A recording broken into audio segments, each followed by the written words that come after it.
చిన్నాయన కొడుకున్నాడు. ఆ డిగ్రీ ఫెయిలు, నలుగురు సోపతిగాలను వేసుకొని రోడ్ల మీద తిరుగుతూనే ఉంటాడు. అయితే మొన్న ఫోన్ చేసిండు. అక్క అక్క ఓ 2-3 లక్షలు అప్పే రాదక్క, నీకు మస్తు పతారు ఉన్నది కదా, ఇప్పి అక్క అని అన్నాడు. ఏకాన మందం పని చేయవు, నీకెందుకురా గంతగానం పైకమని అన్నా. ఏ ఇంటికాడుంటే నాయన ఒకటే తిడుతుండక్క, తింటున్నావు తిరుగుతున్నావని. ఈ తిట్లువాడు నాతోని కాదక్క, నువ్వు అప్పిప్పిస్తావంటే మన మండలంలో ఒక ఆఫీస్ తెరుద్దాం అనుకుంటున్నా అని అన్నాడు. అబ్బా మావోనికి ఇన్ని దినాలకు బతుకు మీద సోయచ్చినట్టుందని అన్న.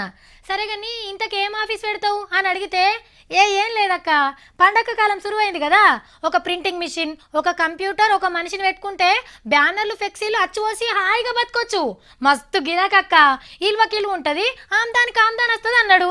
మావోని ఐడియా మంచిగున్నది కదా. కానీ మున్సిపాలిటీలలో ఉండేటోళ్లకు ఈ ఐడియా అక్కేలకు రాదు.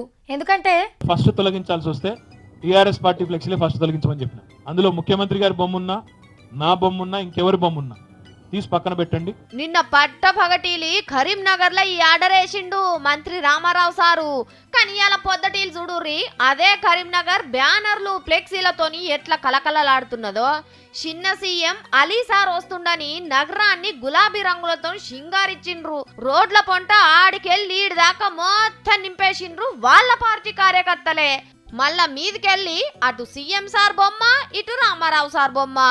అరే సర్కార్ పార్టీలే పెట్టుకుంటే అడిగేటోళ్ళేడు, మన లెవెల్ అంటారని గౌడ సంఘ పోల్లోటిగా అట్టుకున్నారు. ఫ్లెక్సీలు పెట్టొద్దని లీడర్లకు, కాదు కక్కాసమని పెడితే షింపేమని ఆఫీసర్లకు మంత్రి సారు గింత గట్టిగా ఆర్డర్ వేసిన ఎవ్వరు చెవిన పెట్టలేదు. మీరు గిట్లనే వేస్తారంటే కేటీఆర్ సార్కు కోపం వస్తే ఊకోడు మళ్ళా.